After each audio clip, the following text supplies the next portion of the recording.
Paradise Lost, Book 2.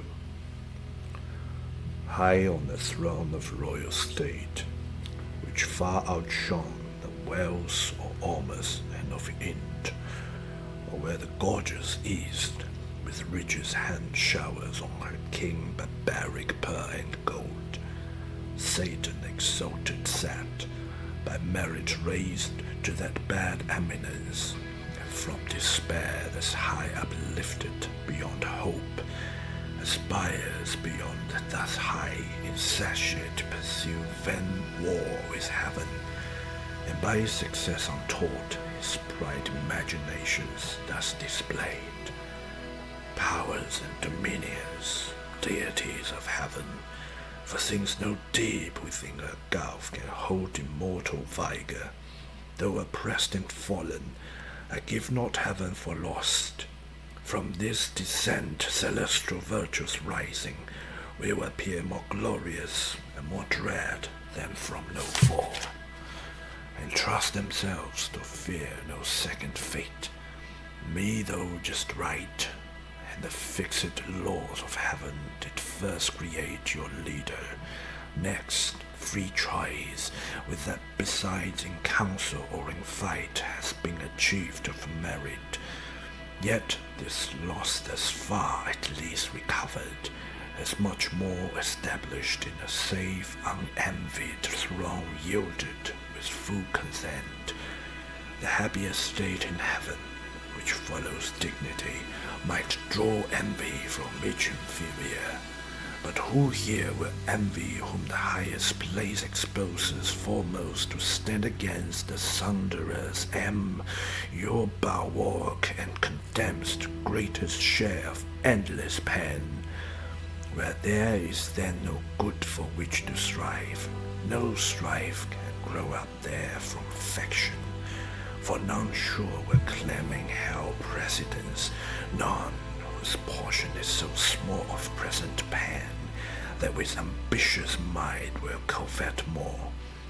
Will this advantage then to union, and firm faith and firm accord, more than can be in heaven? We now return to claim our just inheritance of old, surer to prosper than prosperity could have assured us, and by what best way, whether of open war or covert guile, we now debate. Who can advise may speak. He ceased, and next him Moloch, sceptred king, stood up, the strongest and fiercest spirit that fought in heaven, now fiercer by despair. His trust was with the eternal, to be deemed equal in strength, and rather than be less cared not to be at all. With that care lost went all his fear, of God or hell or words he recked not, and these words thereafter spake. My sentence is for open war, of wiles more unexpert I boast not. Then let those contrive who need, or when they need not now. For while they sit contriving, shall the rest, millions that stand in arms and longing wait the signal to ascend, sit lingering here, heaven's fugitives, and for their dwelling place accept this dark, opprobrious den of shame, the prison of his tyranny who reigns by our delay. No, let us rather choose armed with hellfires and fury all at once, o'er heaven's high towers to force resistless way, turning our tortures into horrid arms against the torturer. When to meet the noise of his almighty engine he shall hear infernal thunder, and for lightning see black fire and horror shot with equal rage among his angels, and his throne itself, mixed with Tartarian sulphur and strange fire, is all invented to torment. But perhaps the way seems difficult and steep to scale with upright win against a higher foe. Let such bethink them. If the sleepy drench of the forgetful lake be numb not still, that in a proper motion we ascend up to our native seat, descend and fall to earth is adverse. Who built, who but felt of late when the fierce foe hung on our broken rear insulting, and pursued us though the deep, with what compulsion and laborious flight, we sunk as low. The ascent is easy then, the event is feared. Should we again provoke our stronger, some worse ways wrath may fight to our destruction. If there be in hell fear to be worse destroyed, what can be worse than to dwell here, driven out from bliss, condemned in this abhorred deep to utter woe, where a pen of unextinguishable fire must exercise us without hope of end, the vessels of his anger, when the scourge inexorably and the torturing hour calls us to penance. More destroyed than thus, we should be quite abolished and expire. What fear we then? What doubt we to incense his utmost ear, which to the hissing rage will either quite consume us and reduce to nothing this essential, happier far than miserable to have eternal being. Or if our substance be indeed divine, and cannot cease to be, we are at worst on this sight nothing, and by proof we feel our power sufficient to disturb his heaven, and with perpetual inroads to alarm, though inaccessible, his fatal throne, which if not victory, is yet revenge. He ended frowning, and his look denounced desperate revenge, a battle dangerous to less than gods. On the other side uprose Belial, inept, more graceful and humane, a fairer person lost not heaven. He seemed for dignity composed and high exploit, but all was false and hollow, though his tongue dropped manna, and could make the words appear to be better reason, to perplex and dash matterless counsels, for his thoughts were low, to vice industries, but to nobler deeds timorous and slothful. Yet he placed the ear, and with persuasive accent thus began. I should be much for open war, O peers, is not behind in hate, if what was urged men reason to persuade immediate war did not dissuade me most, and seemed to cast ominous conjecture on the whole success. When he, who most excels in effect of arms, in what he counsels and in what excels mistrustful, grounds he courage on despair and utter dissolution, as the scope of all his aim, after some dire revenge. First, what revenge? The towers of heaven are filled with armed watch, that render all access impregnable. Oft on the bordering deep encamp their legions, or with obscure wings scout far and wide into the realm of night, scorning surprise. Or could we break our way by force, and at our heels all hell should rise with blacklist insurrection to confound heaven's purest light, yet our great enemy, all incorruptible, would on his throne still unpolluted, and the eternal mold incapable of stand would soon expel her mischief, and purge off the baser fire victorious. Thus repulsed, our final hope is flat despair. We must exasperate the almighty victor to spend all his rage, and that must end us. It must be our cure, to be no more sad cure, for who would lost, though full of pain, this intellectual being, those thoughts that wander through eternity, to perish rather swallowed up and lost in the white womb of uncreated night, devoid of sense and motion. And who knows, let this be good, whether our angry foe can give it, or will ever. How he can is doubtful, that he never will is sure. will he, so wise, let loose at once his ear, belike through impotence, or unaware, to give his enemies their wish, and end them in his anger, whom his rage saves to punish endless? Wherefore see we then, say they who consult war, we are decreed, reserved, and destined to eternal woe. Whatever doing, what can we suffer more? What can we suffer worse? Is this then worst, thus sitting, thus consulting, thus in arms? What when we fled a man, pursued and struck with heaven's afflicting thunder, and besought the deep to shelter us? This hell then seemed a refuge from those wounds, or when we lay chained on the burning lake, that sure was worse. What if the breast that kindled those green fires awaked should blow them into sevenfold rage and plunge us in the flames? Or from above should intermitted vengeance arm again his red right hand to plague us? What if all her stores were opened, and this firmament of hell should spout her cataracts of fire? Impendent horrors, threatening hideous fall one day upon our heads, while we perhaps designing or exalting glorious war, caught in a fiery tempest shall behold, each on his rock transfixed, the sport and prey or wrecking war wings, or forever sunk under your boiling ocean, wrapped in chains, there to converse with everlasting grants, unrespited, unpitied, unreprieved. Ages of hopeless end, these would be worse. War, therefore, open or concealed, alike my voice dissuades. For what can force or guile with him, or who deceived his mind, whose eye views all things at one view?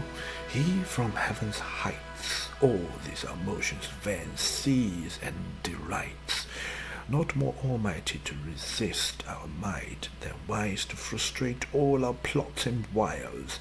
Shall we then live thus vile, the rays of heaven thus trampled, thus expelled, to suffer here chance in this torment?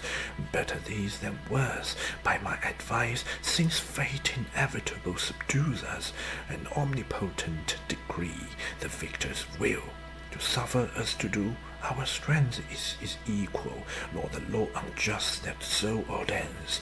This was at first resolved, if we were rise against so great a foe contending, and so doubtful what might fall.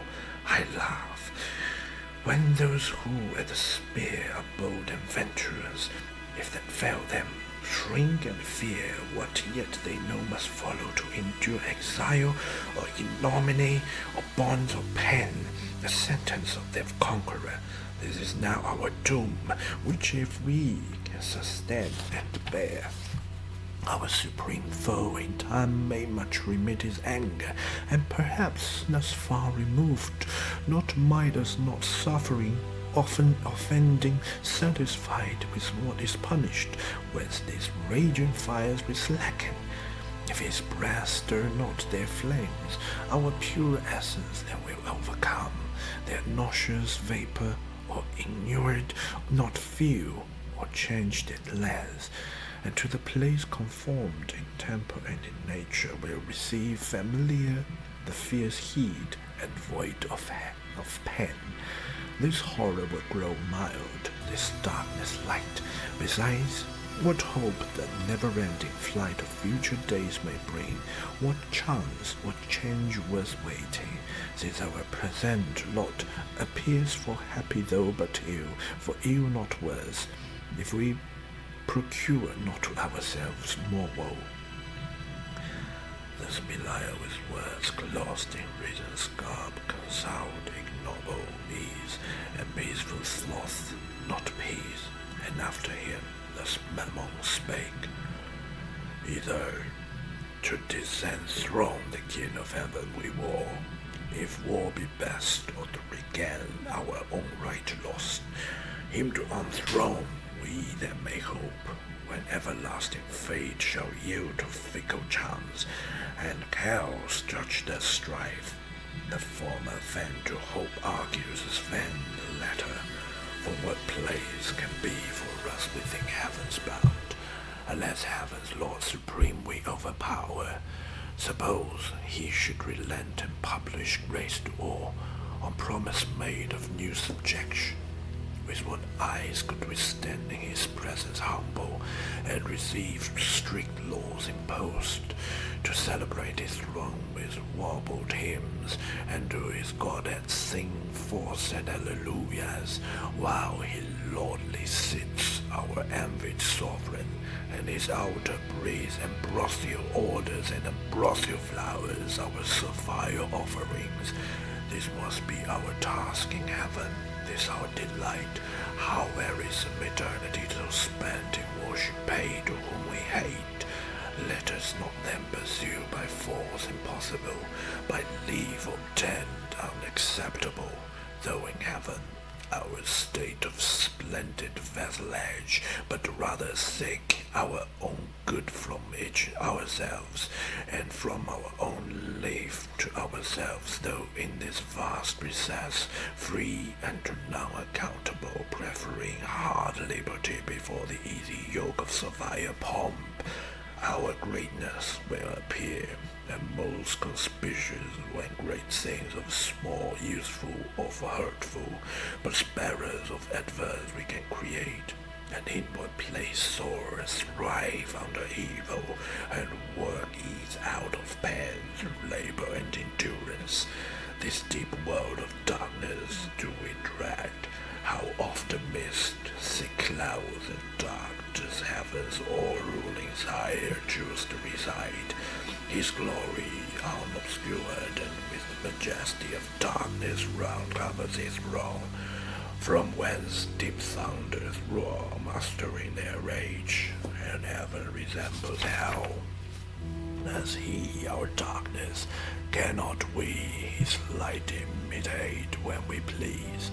This desert soil wants not her hidden lustre, gems and gold, nor want we skill or art, from whence to raise magnificence, and what can heaven show more? Our torments also may in length of time become our elements. These piercing fires as soft as now serve our temper, change it into their temper, which must needs remove the sensible of pain. All things invite to peaceful counsels, and the settled state of order, how in safety best we may compose our present evils, with regard of what we are and where, dismissing quite of thoughts of war. Ye have what I advised. His scarce had finished, when some murmur filled the assembly, as when hollow rocks retain the sound of blustering wings, while all night long I had roused the sea. Now his hoarse cadence loud, sea-fearing man, or watched, who spark by chance, or pinnace anchors in a craggy bay after the tempest. Such applause was heard as Mammon entered, and his sentence pleased, advising peace. For such another field they dreaded worse than hell, so much the fear of thunder and the sword of Michael roared still within them, and no less desired to found this nether empire, which might rise by policy and the long process of time, in emulation opposite to heaven, which when Beelzebub perceived, than whom Satan accept, none higher sat, with grave aspect he rose, and in his rising seemed a pillar of state. Deep on his front in grave deliberation set in public care, and princely counsel in his face yet shone. Majestic though in ruin, sage he stood, with Atlantean shoulders fit to bear the weight of mightiest monarchies. He looked drew audience and attention still as night of summer's noontide air, while thus he spake. Thrones and imperial powers, offsprings of heaven, ethereal virtues, all these titles now must we renounce. and changing style be called princes of hell. For so the popular vote inclines, here to continue and build up here a growing empire, doubtless while we dream and know not that the King of Heaven has doomed this place our dungeon, not our safe retreat beyond his potent arm, to live exempt from heaven's high jurisdiction in new league banded against his wrong, but to remain in strictest bondage, though thus far removed, under the inevitable curb, reserved his captive multitude. For he, be sure in height or depth, still first and last will reign soil king, and of his kingdom lose no part by our revolt, but over hell extend his empire, and with iron scepter rule us here, as with his golden those in heaven. What say to we then projecting peace and war? War has determined us, and foiled with loss irreparable, terms of peace yet none vouchsafed or soft. For what peace will be given to us enslaved, but custody severe, and stripes and arbitrary punishment inflicted? And what peace can we return but to our power, hostility, and hate, untamed reluctance, and revenge though slow, yet ever plotting how the conqueror last may reap his conquest, and may least rejoice in doing what we most in suffering feel?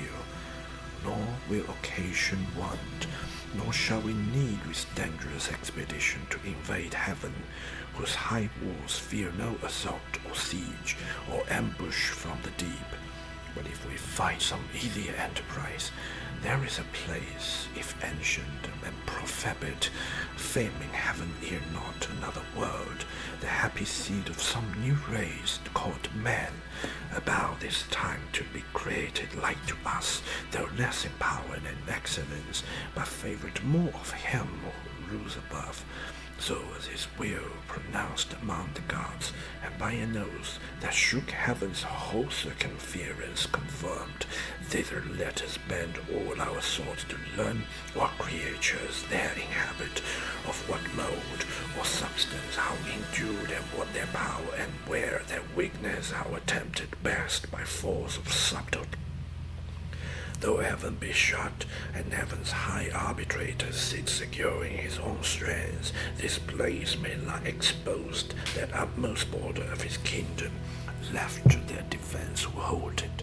Here perhaps some adventurous act may be achieved by sudden onset, either with hellfire to waste his whole creation, or possesses all as our own, and drive as we were driven, the puny inhabitants, or if not drive, seduce them to our party, that their God may prove their fall, and with repenting hand abolish his own works.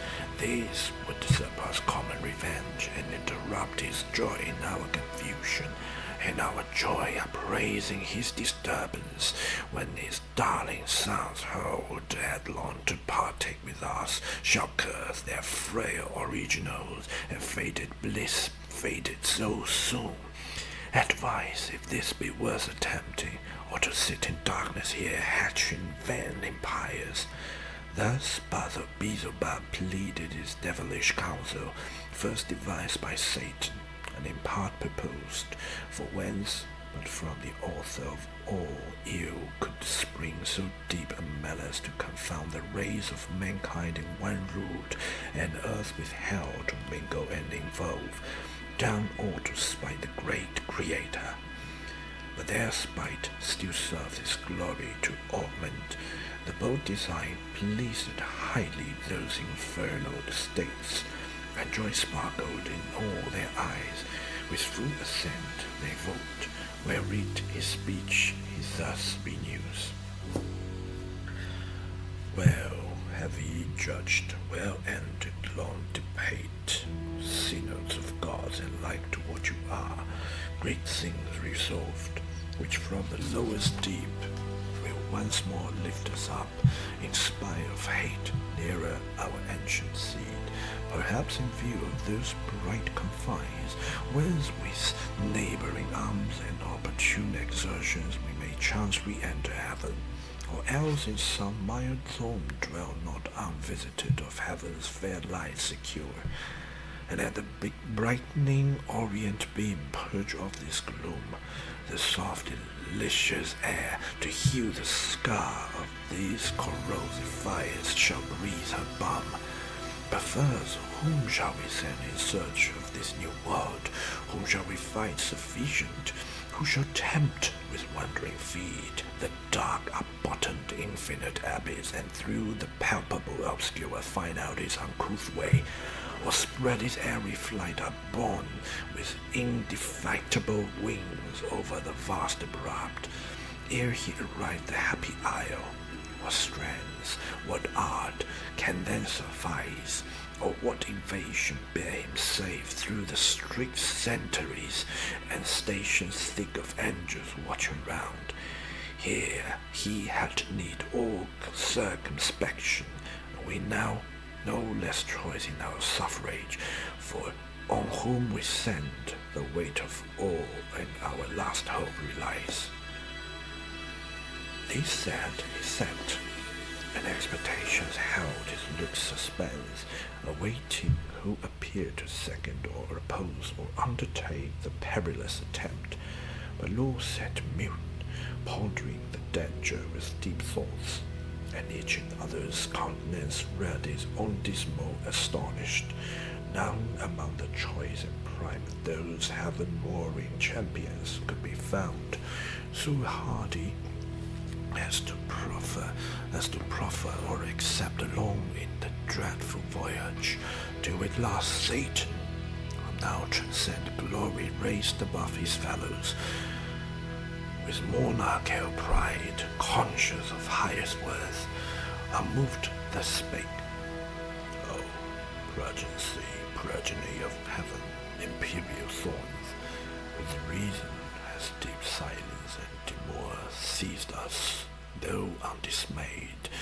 Long is the way and hard that out of hell leads up to light, our prisons strong, this huge convex of fire, outrageous to defile, immures us round ninefold. The gates of burning adamant barred over us prohibit all egress. This past, if any pass, the void profound of unessential night receives him next wide gaping, and with utter loss of being threatens him, plunged in that abortive gulf. He thence escape into whatever world or unknown region. What remains him less than unknown dangers and as hard escape? But I shall ill become this realm of peers, and this imperial sovereignty, adorned with splendor, armed with power, if aught proposed and judged of public moment in the shape of difficulty or danger could deter me from attempting.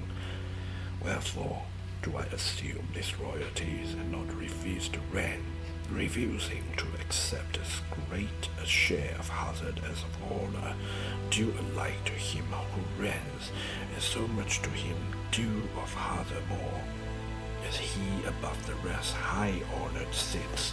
Go therefore, mighty powers, terror of heaven, though fallen, intend at home. Well, here shall be our home, what best may ease the present misery, and render hell more tolerable. If there be cure or charm to respite or deceive, or slack the pen of this ill mansion, intermit no watch against the wakeful foe, while I abroad through all the coasts of dark destruction see deliverance of all us all. This enterprise none shall partake with me. Thus saying rose the monarch, and prevented all reply, prudent, less from his resolution raised. Others among the chief might offer now, certain to be refused, what erst they feared, and so refused might on in opinion stand his rivals, winging cheap the high rebuke, which he through hazard huge must earn. But they dreaded not more the adventure than his voice forbidding, and at once with him they rose. Their rising all at once was as the sound of thunder heard remote. Towards him they bend with awful reverence prompt, and as a god exalt him, equal to the highest in heaven. Nor failed they to express how much they praised.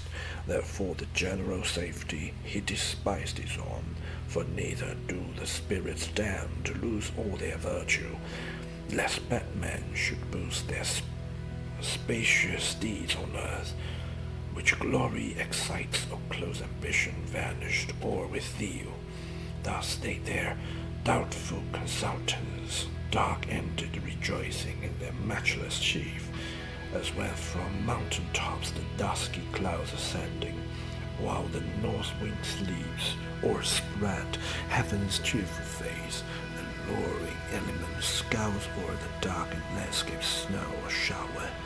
If chance the radiant sun with farewell sweet extend his evening beam, the fields revive, the birds their notes renew, and bleating herds attest their joy, that hill and valley rings. How shame to man, devil with devil damned, firm concord holds. Men only disagree of creatures rational, though under hope of heavenly grace, and God proclaiming peace, yet living hatred, amity, and strife among themselves, and levy cruel wars, wasting the earth each other to destroy. As if which might induce us to accord, man had not hellish foes, and now besides, that day and night for his destruction wait. The Stygian council thus dissolved, and forth in order came the grand infernal peers. Midst came their mighty parliament, and seemed alone the antagonist of heaven, nor less than hell's dread emperor. With pomp supreme and godlike imitated state, him round a globe of fiery seraphim enclosed with bright emblazery and horrent arms. Then of their session ended, they bid cry with trumpet's regal sound, the great result.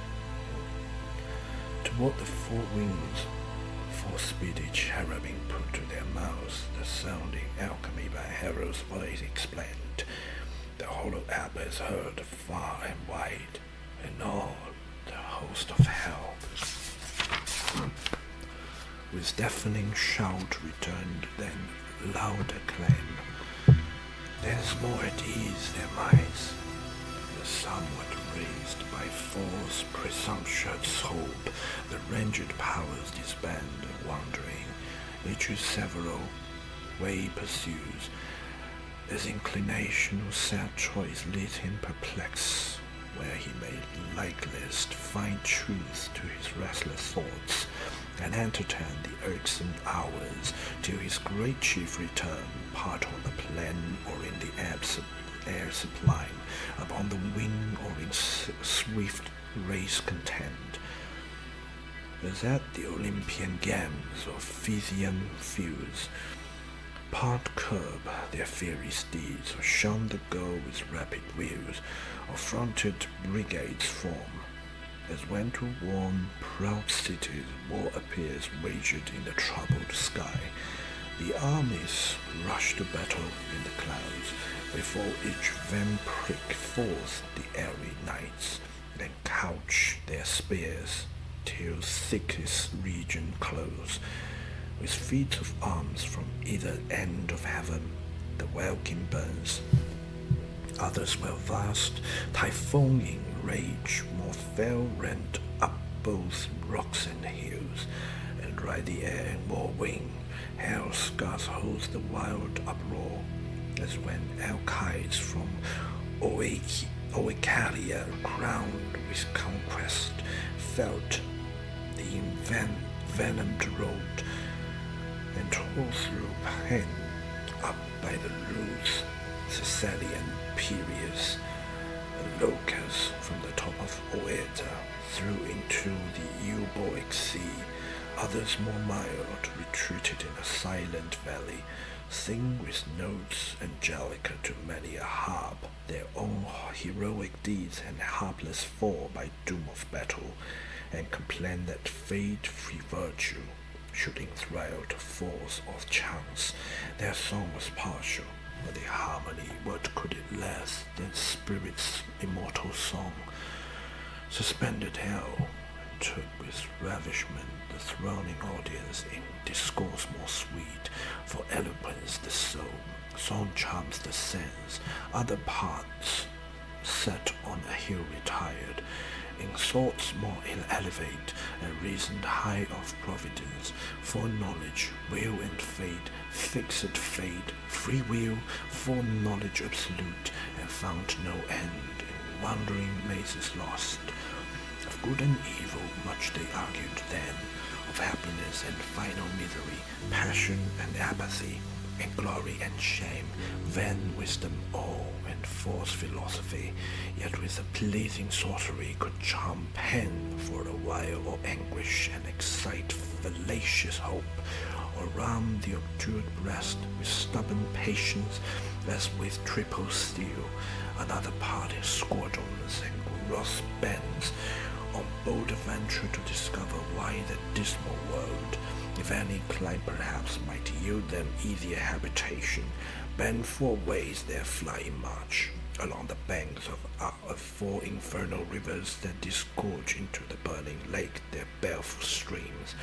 Aboard Styx the flood of deadly hate, sad Acheron of sorrow black and deep, Cocytus, named of lamentation loud, heard on the rueful stream, fierce Phlegeton, whose waves of torrent fire inflame with rage, far off from this a slow and silent stream, Lethe, the river of oblivious rose, her watery labyrinth, whereof who drinks forthwith his former state and being forgets both joy and grief, pleasure and pain. Beyond this flood a frozen continent lies, dark and wild, beat with perpetual storms of warring and dire hail, which on firm land thaws not, but gathers heap and ruin seams of pensioned pile, all else deep snow and ice, a gulf profound as that Serbonian bog betwixt the Miata and Mount Cautious old, where armies whole have sunk, the parching air burns forth, and cold performs the effect of fire. Thither by harpy-footed furies held, at certain revolutions all the damned are brought, and feel by terms their bitter churn to fierce extremes, extremes by change more fierce, from beds of rage and fire to starving eyes their soft ethereal warmth, and thee and there to pine immovable, infixed by frozen round periods of time, thence hurried back to fire. They ferry over this Lethean sound, both to and fro, their sorrow to augment, and wish and struggle as they pass to reach the tempting stream, with one small drop to losing sweet forgetfulness, all pain and woe, all in one moment, and so near the brink. But fate withstands, and to oppose the attempt, Medusa with Gorgian terror guards the ford, and of itself the water flies or taste of living night, as once it fled the lip of Tantalus, thus roving on in confused march for long, the adventurous bands with shuddering horror pale, and eyes aghast viewed first their lamentable lot, and found no rest.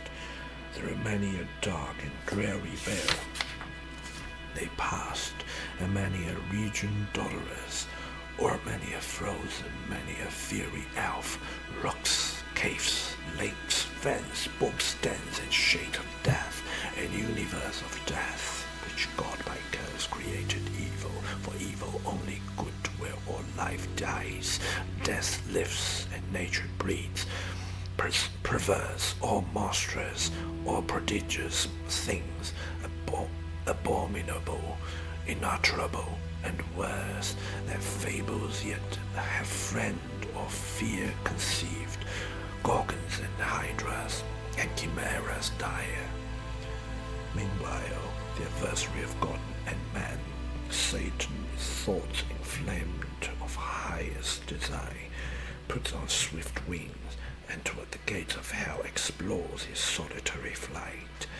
Sometimes he scales the right-hand coast, sometimes the left, now shaves with level wing, with deep soars up to the fiery concave towering high, as when far off at sea a fleet disquiet hangs on the clouds, by equinoctial wings close sailing from Bengala or the Isles of Ternate and Tidor. When merchants bring their spicy drugs, they on the trading flood through the wide Ethiopian to the Cape lie, stemming nightly toward the pole.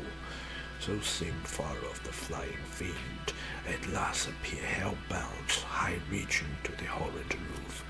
And thrice threefold the gates, three folds were brass, three iron, three of adamantine rock, impenetrable, impelled with circling fire, yet unconsumed. Before the gates there sat on either side a formidable shape. The one seemed woman to the waist and fair, but ended foul in many a scaly fold, voluminous and vast, a serpent armed with mortal sting. About her middle round a cry of hellhounds never ceasing barked, with white Siberian mouths full loud, and round a hideous peal. Yet when they list would creep, if all disturbed their noise, into her womb, and kennel there, yet there still barked and howled within nothing, far less aboard than this vexed Scylla, bathing in the sea that parts Calabria from the hoarse Trinagrian shore. No uglier follow the night hag, when caught in secret, riding through the air as she comes, lured with the smell of infant blood, to dance with Lapland witches, while the labouring moon eclipses at their charms. The other shape, if shape it might be called, that shape non-distinguishable in moment, joined to limb or substance might be called that shadow seemed, for each seemed either black it stood as night, fierce as 10 furies, terrible as hell, and shook a dreadful dart, what seemed his head the likeness of a kingly crown and on. Satan was now at hand, and from his seat the monster moving onward came as fast with horrid strides. Hell trembled as he strode, the undaunted fiend. What this might be admired not feared, God and his Son except, created thing not valued, heard he nor shunned, and with disdainful look thus first began. Whence and what art thou, execrable shape, that dost, thou grim and terrible, advance thy miscreated front earthward my way to yonder gate? Through them I mean to pass, and be assured without leave asked of thee. Retire, or taste thy folly, and learn by proof hell-born, not to contend with spirit of heaven.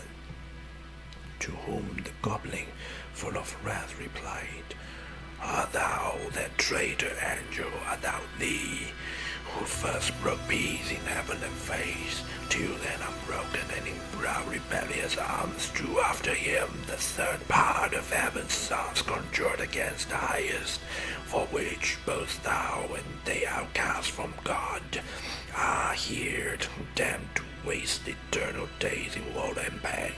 And reckest thou thyself with spirit of heaven hell doomed, and breathe defiance here and scorn, where I ran king, and to enrage thee more, thy king and lord, back to thy punishment, false fugitive, and to thy speed and wings, lest with a whip of scorpion Caspians, I pursue thy lingering, always wine strong of its start. Strange horror seize thee, and pangs unfelt before.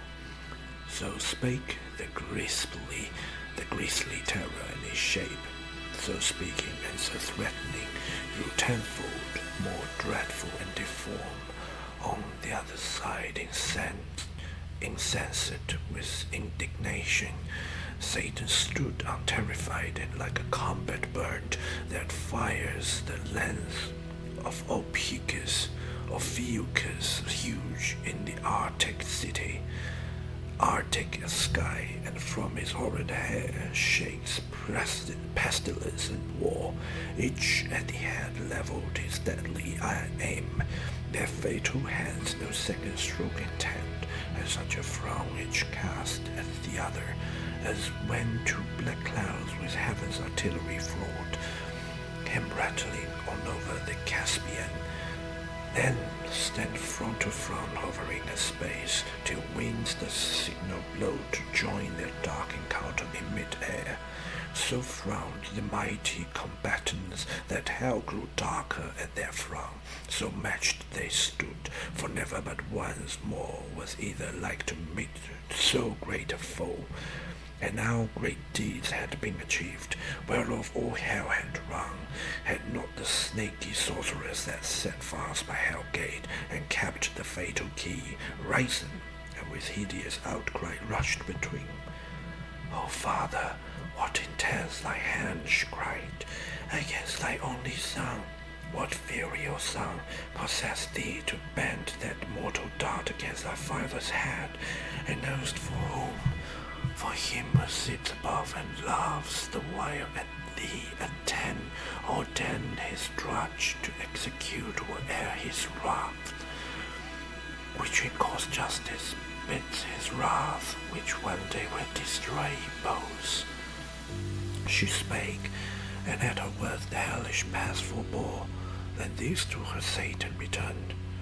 So strange thy outcry, and thy words so strange thou interposest, and that my sudden hand prevented spares to tell thee yet by deeds what it intends, till first I know of thee, what thing thou art, thus double-formed, and why in this infernal vale first met thou caused me, Father, and that phantasm caused my son.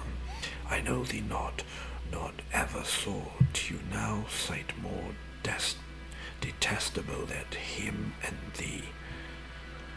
To whom thus the portress of Hellgate replied, Hast thou forgot me then, and do I seem now in thine eyes so foul, once deemed so fair in heaven, where the assembly and in sight of all the seraphim with thee combined in both conspiracy against heaven's king, all on a sudden miserable pain surprised thee, dimmed thy eyes and did thee swan in darkness, while thy head flamed thick and far through forth, till on the left side opening wide, likeless to thee in shape and countenance bright, then shining heavenly fair, a godless arm out of thy head I sprung.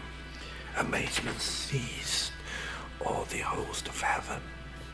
Back then recoiled afraid at first, and called me thing, and for a sign portentous held me, but familiar ground I pleased, and with attractive graces won the most averse, thee chiefly, who, full of thyself in me, thy perfect image viewing, becamst enamored, and such joy tookst with me in secret, that my womb conceived a growing burden. Meanwhile war arose, and fields were fought in heaven, wherein remained, for what could else to our almighty foe clear victory, to our part lost and rout through all the empyrean, down they fell, driven headlong from the pitch of heaven, down into this deep, and in the general fall I also, at which time this powerful key into my hands was given, with charge to keep this gate forever shut, which none can pass without my opening. Pensive here I sat alone, but yet long I sat not, till my womb pregnant by thee, and now excessive groan, prodigious motion, felt and rueful throes, at last his odious offspring whom thou seest, thy own begotten, breaking violent way, tore through my entrails, that in fear and pain distorted, all my nether shapes grew transformed. But he, my inbred enemy, forth issued, brandishing his fatal dart made to destroy. I fled and cried out death. Hell trembled at the hideous name and sighed from all her caves, and back resounded death. I fled, but he pursued, though more it seems inflamed with lust and rage and swifter far. Me overtook his mother all dismayed, and in embraces forcible and foul, engendering with me of that rape begot these yelling monsters that with ceaseless cries around me, as thou sawest, hourly conceived and hourly born, with sorrow infinite to me, for when they listing to the womb that bred them, they return and howl and gnaw my bowels, their repast. Then bursting forth afresh with conscious terrors vex me round, that rest or intermission none I find. Before mine eyes in opposition sits grim death, my son and foe, sets them on, and me, his parenthood fool, soon devour for want of other prey, but that it knows its end with my involved, and knows that I should prove a bitter morsel, and his men, whenever that shall be, so fate pronounced. But thou, O Father, I forewarn thee, shun his deadly arrow, neither vainly hope to be invulnerable in those bright arms, through tempered heavenly, for that mortal dinged, save he who reigns above, none can resist. She finished, and the subtle fiend his lord soon learned, now milder, and thus answered smooth. Dear daughter, think thou claimest me of thy sire, and my fair son here showest me the dear pledge of dalliance had with thee in heaven, and joys that sweet, now sad to mention, through dire change befallen as unforeseen, unthoughtful of. Know I come no enemy, but to set free from out this dark and dismal house of pain, both him and thee, and all the heavenly host of spirits that in our just pretenses armed fell with us from one high. From them I go this uncouth errant soil, and one for all myself expose, with lonely steps to tread the unfolded deep, and through the voice immense to search with wandering quest a place foretold shall be, and my concurring signs ere now cast created vast and round, a place of bliss in the purlieus of heaven, and therein placed a rare of upstart creatures, to supply perhaps our fainting room, though more removed, lest heaven surcharged with potent multitude might hap to more new brows. Be this or aught than his more secret now decide, I haste to know, and this once known shall soon return, and bring ye to the place where thou and death shall dwell at ease, and up and down unseen wing silently the buxom air, embalmed with orders. There ye shall be fed and filled immeasurably, all things shall be your prey. He ceased, for both seemed highly pleased, and death grinned horribly, and Death's ghastly smile, to hear his famine should be filled, and blessed is more destined to that good hour. No less rejoiced his mother bad, and thus spake her sire. The key of this infernal pit by do, and by command of heaven's all-powerful king I keep, by him forbidden to unlock these adamantine gates, against all force, death's ready stands to interpose his dart, fearless to be o'ermatched by living might. But what owe I to these commands above who hates me and has hither thrust me down into this gloom of Tartarus profound, to sit in hateful office here confined, inhabitant of heaven and heavenly born, here in perpetual agony and pain, with terrors and with clamors compassed round of my own blood, that on my bowels feed. Thou art my Father, thou my author, thou my being gavest to me. Whom should I obey but thee? Whom follow? Thou wilt bring me soon to that new world of light and bliss, among the gods who live at ease, where I should reign at thy right hand voluptuous, as beseems thy daughter and thy darling without end. Thus saying, from aside the fatal key, sad instrument of all our world she took her towards the gate, rolling her bistro train. Forthwith the huge portcullis high updrew, which but herself not all the stingent powers could once have moved. Then in the keyhole turns the intricate words, and every bolt and bar of massy iron was solid, rock with ease unfastens. On a sudden open fly, with impetuous recoil and jarring sound, the infernal doors, and on their hinges great harsh thunder, that the lowest bottom shook of Erebus. She opened, but to shut excelled her power. The gates wide open stood, and with extended wings, a bannered host. Underspread in size marching, might pass through with halls and chariots ranked in loose array. So wide they stood, and like a furnace mouth, cast forth, refound in smoke and rudely flame. Before their eyes in sudden view appear the secrets of the hoary deep, a dark, illimitable ocean without bound, without dimension, where length, breadth, and heights, and time and place are lost, where eldest night and chaos, ancestor of nature, hold eternal anarchy, amidst the noise of endless wars, and by confusion stand, for hot, cold, moist, and dry, four champions fierce, strive here for mastery, and to battle bring their embryon atoms. They around the flag of each his faction, in their several clans, light-armed or heavy, sharp, smooth, swift or slow, swarm populace, unnumbered as the sands of Barca, of Curine's torrid soil, levied to side with warring wings and poise their lighter wings, to whom this most adhere. He rules a moment, chaos umpire sits, and by decision more embroils the fray by which he reigns. Next him, high arbiter chance governs all.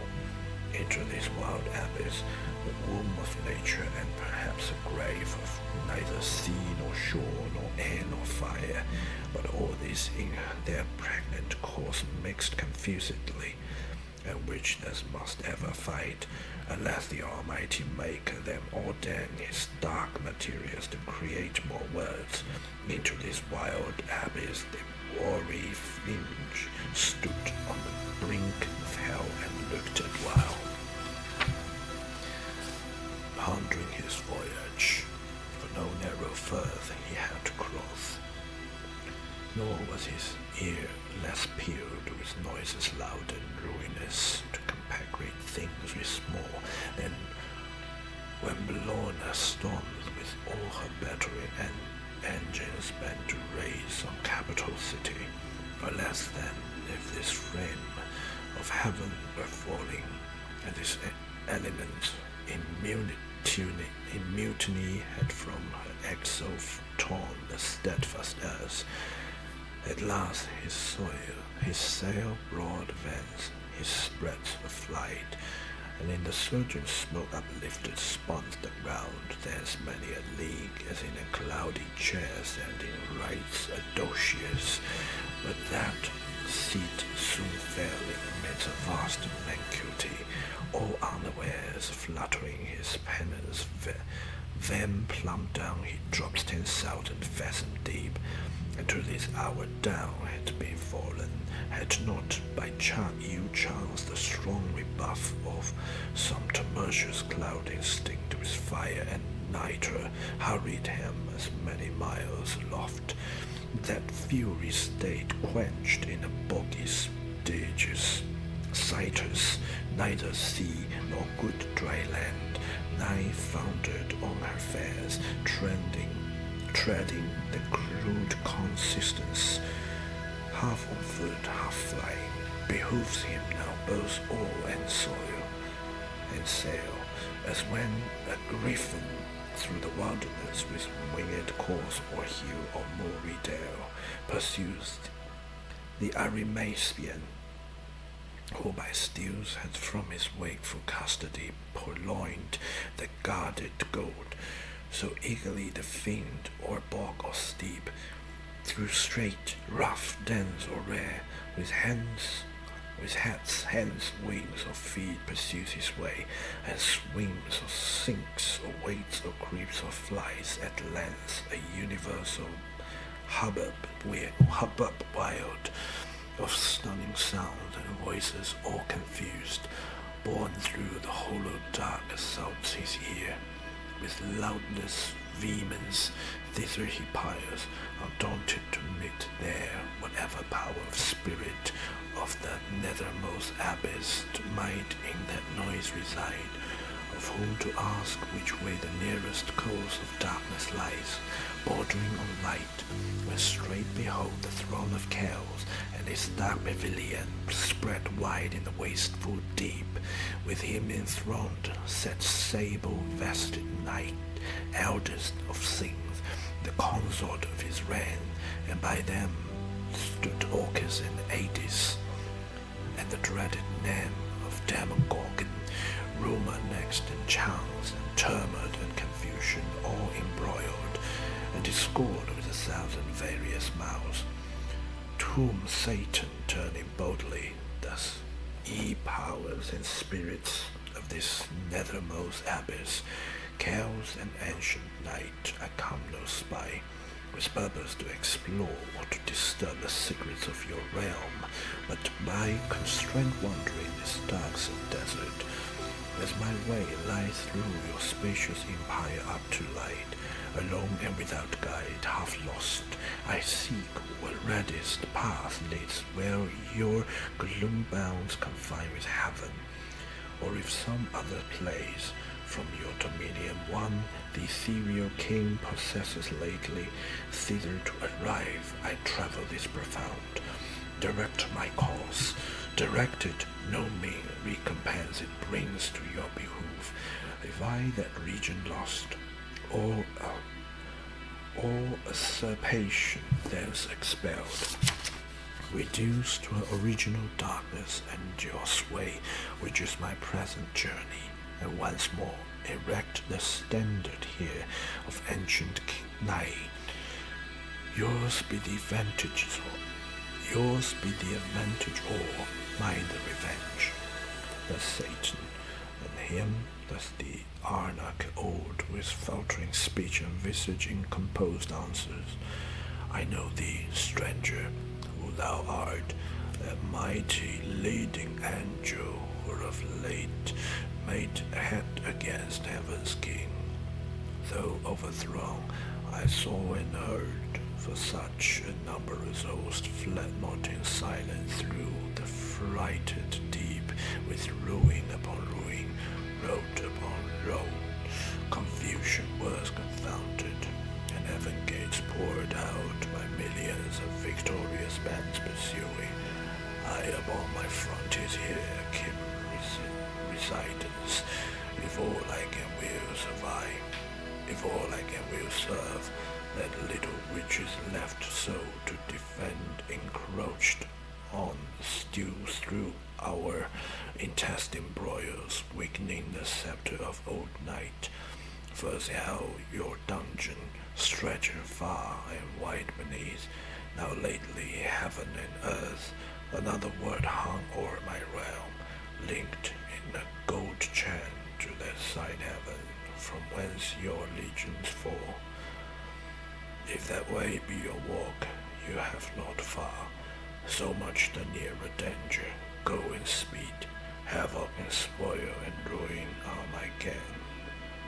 He ceased, and Satan stayed not to reply, but glad that now his sea should find a shore, with fresh alacrity and force renewed springs upward like a pyramid of fire, into the wild expanse, and through the shock of fighting elements on all sides round him, violent wins his way, harder beast and more endangered, that when Argo passed through Bosporus betwixt the jostling rocks, or when Ulysses on the larboard shunned Charybdis and the other whirlpool steered, so he with difficulty and labored hard move on, with difficulty and labor he. But he once passed soon after when men fell, strange alteration, sin and desolate, following his track. Such was the will of heaven, paved after him a broad and beaten way over the dark abyss, whose boiling gulf tamely endured a bridge of wondrous lands, from hell continued, reaching the utmost orb of his frail world, by which the spirits perverse with easy intercourse pass to and fro to tempt or punish mortals, except whom God and good angels guard by special grace.